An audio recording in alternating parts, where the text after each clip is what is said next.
Back in 1987, a record company asked one of my mentors, Loren Mazel, if he thought it might be possible to reduce the 15 hours of music in Richard Wagner's sprawling 4-opera ring cycle to the length of a single CD, and if it could be performed by an orchestra alone, completely eliminating the vocal parts. Mazel accepted the challenge because, as he said, the orchestral score itself is the ring, encrypted in a musical code. Mazel wanted audiences to decrypt this code through the symphonic synthesis he created, which he called, appropriately enough, the ring without words. As he assembled his piece, he imposed a couple very strict parameters. It had to unfold chronologically, working its way from the opening bass note of the Rheingold to the final chord of the Twilight of the Gods. And every note had to be by Wagner himself. No newly composed transitional passages allowed. So what is this musical code Mazel was hoping to help audiences decrypt? Well, to tell his story, Wagner used what we call leitmotifs, which are short, constantly recurring musical phrases played by the orchestra, each associated with a particular person, place, or idea. Wagner takes these leitmotifs, interweaves them, and evolves them to show us what's really happening as the story of the ring progresses. On the first half of this evening's program, we'd like to show you how. The first opera, the Rheingold, tells the story of the theft of the gold protected by the maidens in the Rhine River and the creation of the all-powerful ring made from that stolen gold. We begin, as Wagner says, in greenish twilight at the bottom of the Rhine with the Zen-like, almost minimalist motif of the Rhine itself, which is nothing more than a simple ascending E-flat major chord. It's introduced by the horns, entering one at a time, first playing the motif every 4 bars, then every 2, then every bar, then every beat, to depict the motion of the Rhine River, the cradle of the entire ring cycle.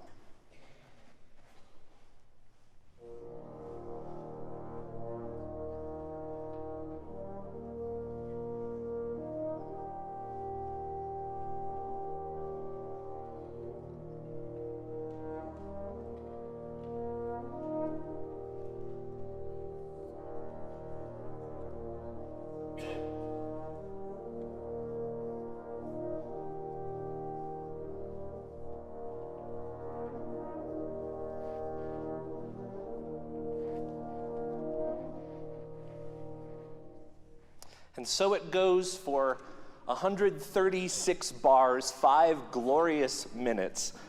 Wagner painting for us in tones alone the Rhine. In scene 2, we find ourselves in an open space on mountain heights. The chief of the gods, Wotan, awakens on the mountaintop and sees the gods' new home, a magnificent castle called Valhalla. Now, the motif for Valhalla sounds exactly how you'd think a theme for the gods would sound: regal, noble, and stately. But there's a special twist, and that's a brand new instrument that Wagner adds to the orchestra, known, appropriately enough, as a Wagner tuba. Now, this is a hybrid instrument invented specifically for the ring cycle that's a cross between a horn and a trombone, and Wagner uses 4 of them in the ring. This is how they sound playing the gods' noble Valhalla theme.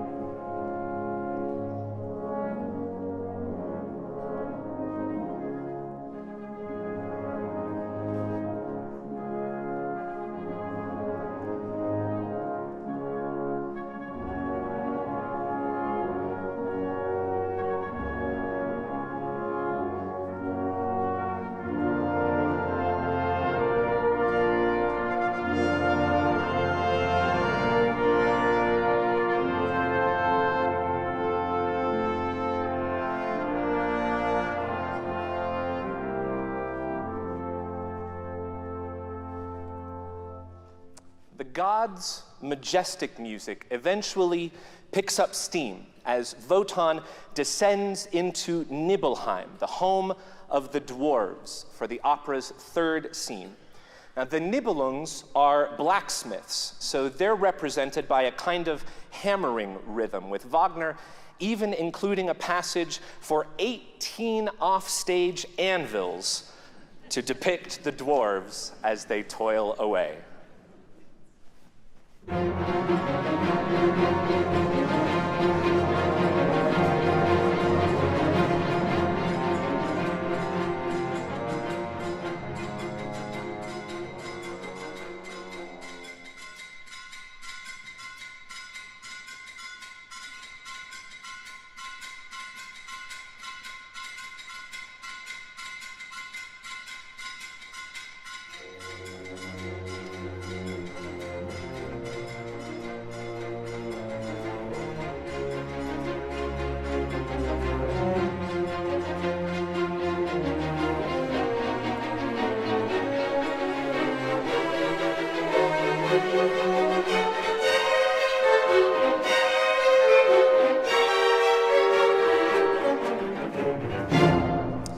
By the fourth and final scene of the Rheingold, we've left the home of the dwarves and have ascended back to the mountaintop, where at last the gods prepare to enter Valhalla. But before they do, Donner, the god of thunder, played in our version by a trombone, summons a storm to clear the air. You can almost hear the mists gathering in the strings.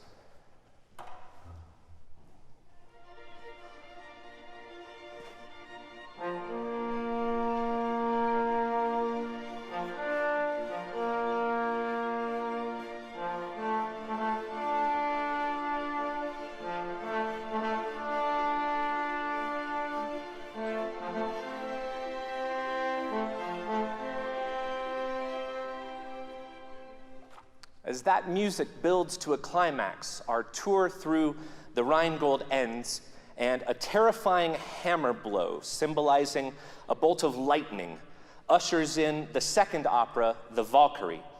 In Norse myth, which is what Wagner based The Ring on, the Valkyries were women who chose who died in battle and who lived to fight another day. Now, the Valkyrie in Wagner's title is Brunhilde, daughter of Wotan.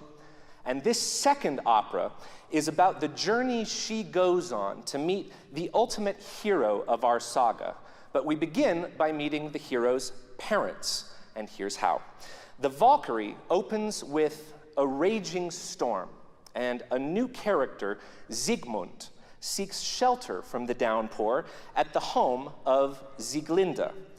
Well, it eventually becomes clear that not only are Sigmund and Sieglinde not strangers, they're actually long-lost twins and children of no less than Wotan himself. In spite of being brother and sister, Sigmund and Sieglinde, of course, fall instantly in love. It's Wagner, you know. So here's a little bit of their love music written for the romantic string section in all its glory.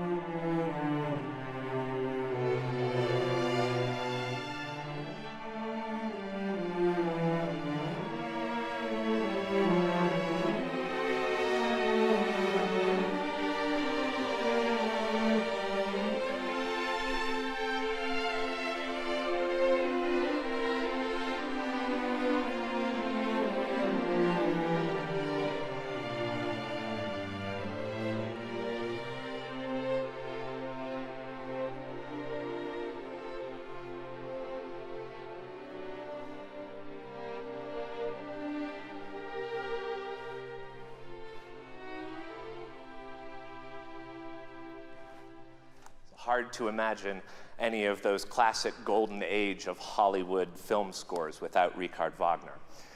After we hear music depicting Wotan's rage and the ever-popular Ride of the Valkyries, we jump to the almost indescribably beautiful music that accompanies Wotan's emotional farewell to his daughter Brunhilde at the end of the opera. A quick word on what's transpired in between. Brunhilde has disobeyed her father, so he strips her of her Valkyrie status, makes her into a mortal woman, and sentences her to be held in a magic sleep on a mountaintop, prey to any man who happens by. She begs for mercy, and Wotan finally agrees to her last request, to encircle the mountaintop with magic flame to keep away all but the bravest of heroes. Though we won't meet him in the flesh until the third opera, as Wotan's farewell begins, we hear for the first time the leitmotif of this bravest of heroes, Siegfried, son of Siegmund and Sieglinde, and grandson of Wotan himself. And because of his central role in the saga, Siegfried actually has two principal leitmotifs, one primarily in minor, the other primarily in major. In Wotan's farewell, we hear the minor theme in the brass.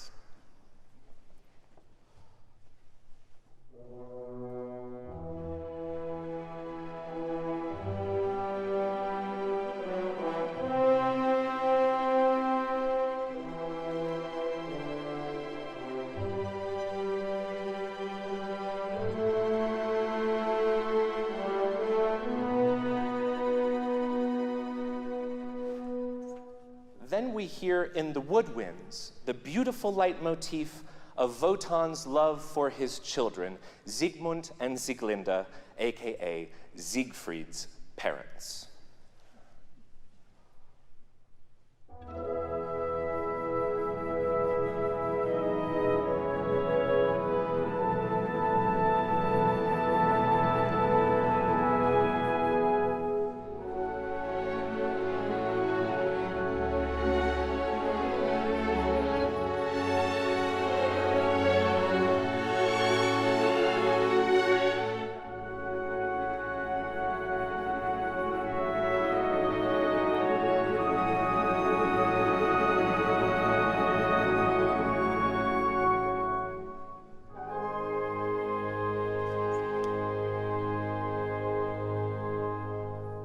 As Wotan finally lays Brunhilde down on a rock on the mountaintop and kisses her eyes closed into an enchanted sleep, we hear the leitmotif known as Brunhilde's slumber, which sinks through the orchestra as she drifts into a deep sleep.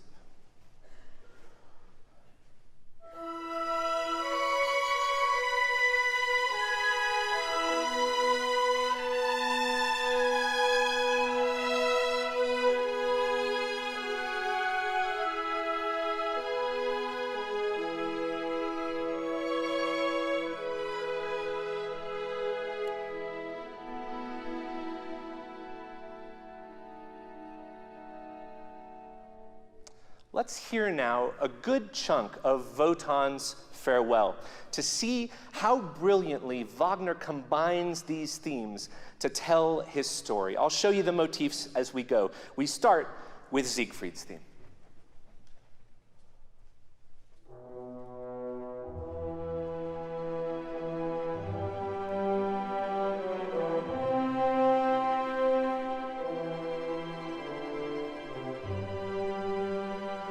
Siegfried's theme again in the trombones.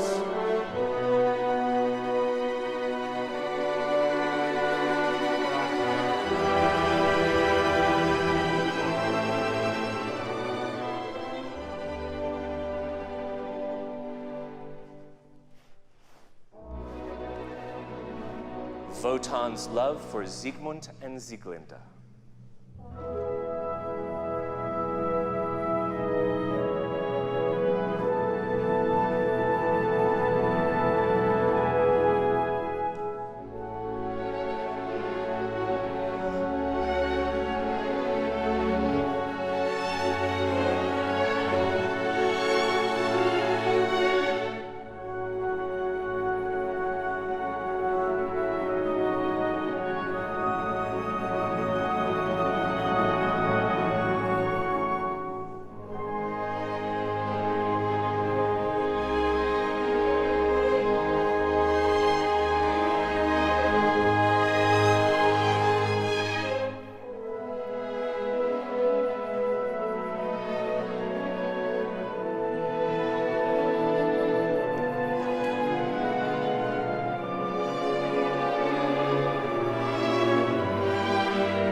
to slumber.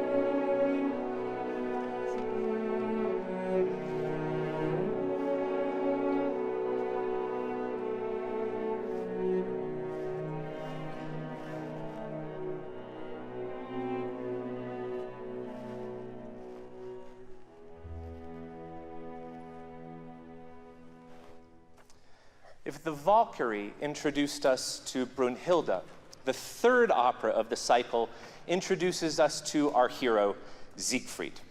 By the time we meet him, Siegfried is a young man being raised by the dwarf Mime, and Mazel starts his excerpts from Siegfried with music depicting Mime's nightmare about the ferocious dragon Fafnir.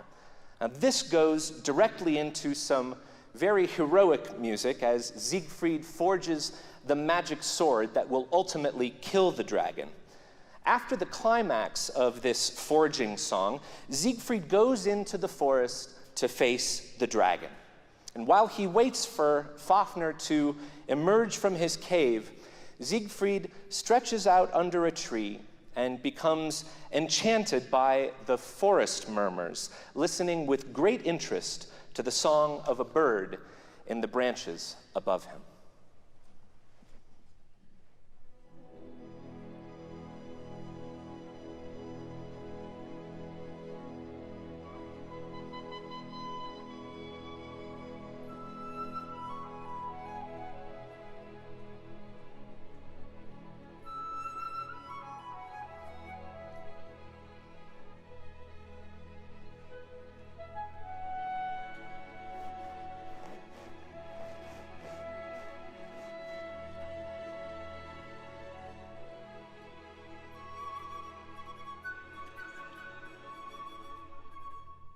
Don't we have great birdies? Just as Siegfried is nodding off, out comes Fafnir, and the showdown begins, with Wagner delivering one of the great musical battles of all time.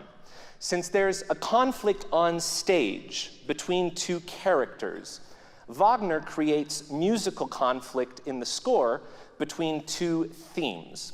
Now, the first represents our hero, Siegfried. This is the second of his two themes I mentioned a moment ago. The first motif was epic and in minor, while this one is heroic, bright, and in a major key. And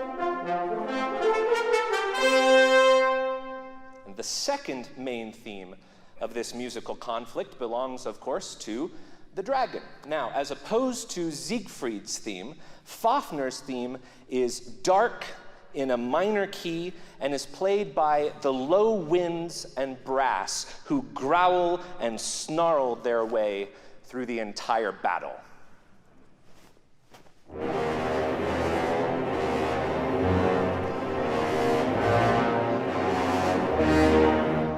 Now, listen to how Wagner combines these two themes, alternating back and forth between Siegfried the hero, with bright major key brass fanfares, and Fafnir the villain, with dark minor key growling low in the orchestra, all culminating with a great cymbal crash when Siegfried stabs the dragon in the heart. We begin with Siegfried's theme. Dragon!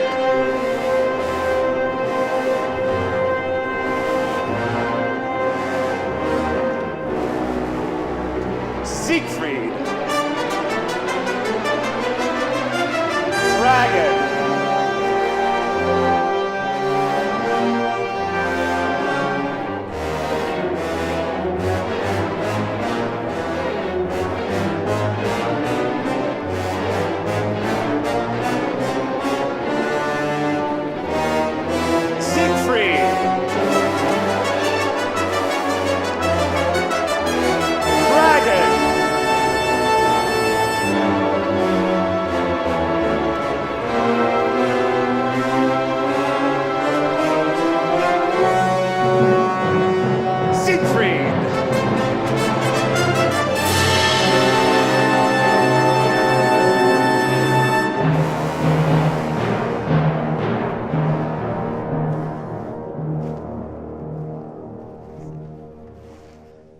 that's how you score an action sequence. After slaying Fafnir, Siegfried finally makes his way to Brunhilde's rock, passes through the ring of fire, and awakens her from her magical slumber with a kiss. And thus ends the third chapter of the saga, and so we've come to the fourth and final opera, The Twilight of the Gods. And to give you some idea of how much great music is in this piece, Mazel selected more music for The Ring Without Words from this final opera than all three of the other operas combined. Now, this closing chapter of the Ring cycle focuses on a handful of primary storylines: the death of our hero Siegfried, the sacrifice of Brunhilde, the return of the Rheingold to its rightful owners, the Rhine Maidens, and the downfall of the gods. After a couple long tentative lines from the cello section depicting daybreak at the beginning of the opera, we get an extended scene for our two main characters, Brunhilde and Siegfried.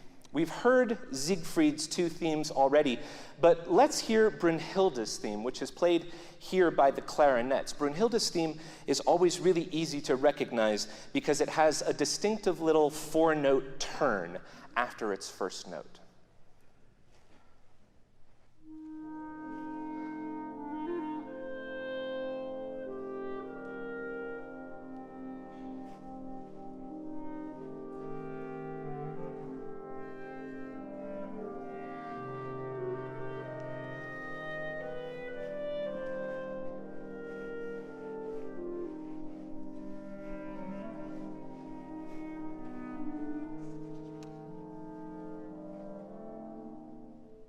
Since this is a happy moment between the two lovers, Wagner uses Siegfried's major theme, which you'll recognize from the battle with the dragon we just played. Here it is, again, in the horn.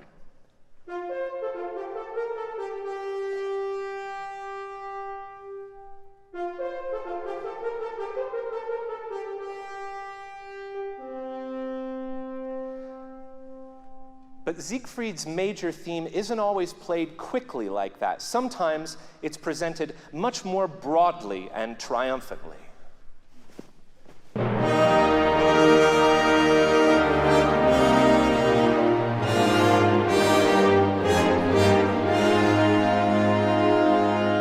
Same notes, but a completely different character. Now, that broad, triumphant version of Siegfried's theme is where we begin this excerpt, and it's followed by three additional musical ideas: the Valkyrie theme, representing Brunhilde, a new motif associated with freedom, and Brunhilde's theme with that distinctive turn. I'll show you each of them as we go. We begin with Siegfried's horn call.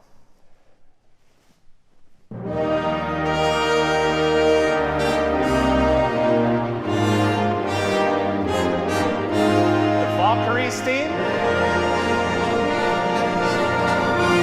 Siegfried.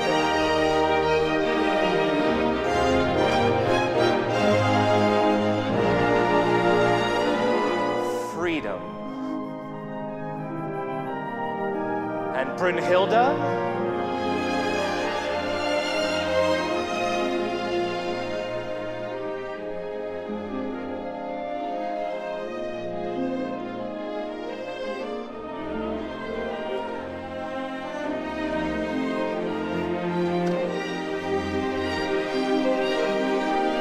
Freedom. Brunhilde.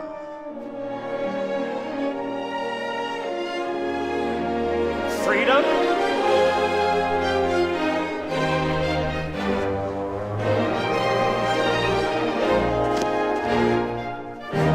You can just feel that passion and triumph.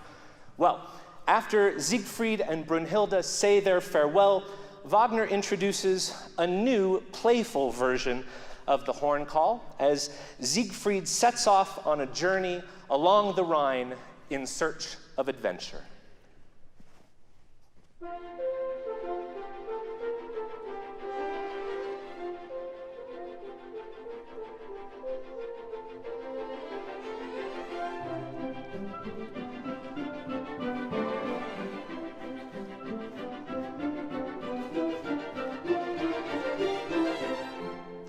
after a glorious reprise of the Rhine music, we're launched without warning into some very aggressive music describing Hagen, the main villain of the Twilight of the Gods. Then we move to a scene featuring Siegfried and the Rhine maidens, who are still itching for the return of their gold that was stolen way back in the first scene of the Rheingold. Now, these ladies have a few motifs, but this one, played by 3 clarinets representing the 3 Rhine maidens, plays the biggest role in this scene.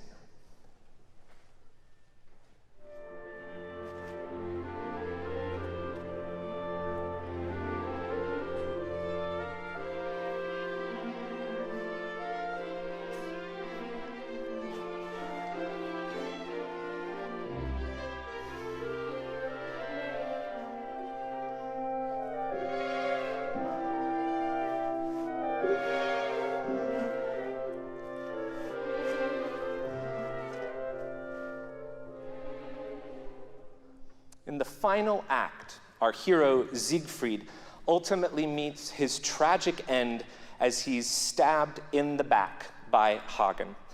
To accompany his moonlit funeral procession, Wagner uses both of Siegfried's themes, the epic theme in minor and the broad horn call in major, to create a farewell worthy of one of the greatest heroes in all opera.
When we say Wagnerian, that's what we mean. And so we come to the final scene of the Ring cycle, the immolation scene, in which Brunhilde sacrifices herself to return the ring to the Rhine maidens and save all humanity in the process. In these final minutes, Wagner creates an astonishing symphonic tapestry of themes from the preceding 15 hours to wrap up his story. For example, listen to the moment when the Rhine maidens finally recover the ring. Wagner takes 2 themes from the Rheingold: the Rhine maidens' lilting music from scene 1,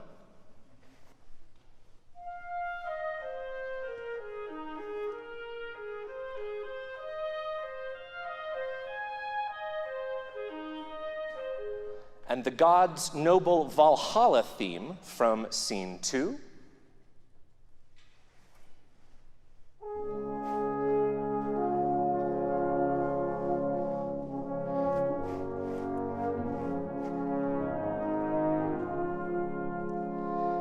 and then combines those 2 with a beautiful third theme known as Redemption by Love.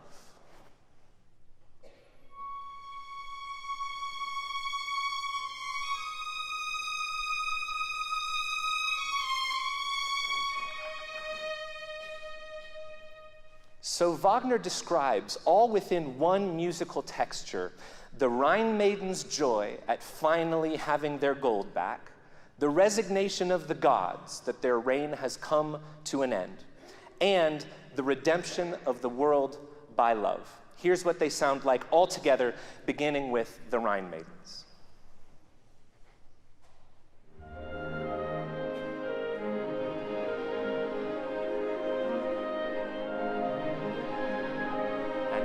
Valhalla.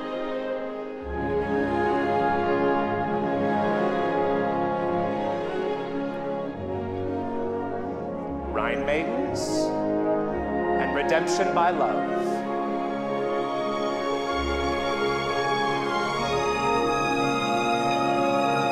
Valhalla.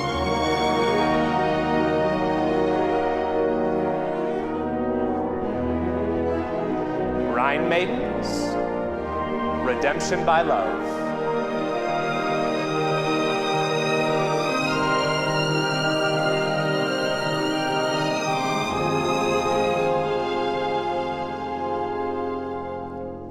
There are literally dozens of leitmotifs and plot points we haven't even touched upon. But more important than having a complete catalog of musical themes or a chronological synopsis at your mental beck and call is understanding how viscerally Wagner was trying to tell his story on an instinctive gut level through music alone. And that is the genius of The Ring. One final note before intermission. I mentioned that the arranger of this symphonic synthesis, Lorin Maazel, was one of my mentors. He sadly passed away back in 2014, but I reached out to his widow a few months back to let her know we were giving these performances this weekend. Well, about a month ago, I received a package in the mail with the following note. Dear Brett, have a wonderful concert with the maestro's spirit hovering over you. Many warm wishes, Diet Linda. And enclosed with the note was one of Maestro Maazel's last batons.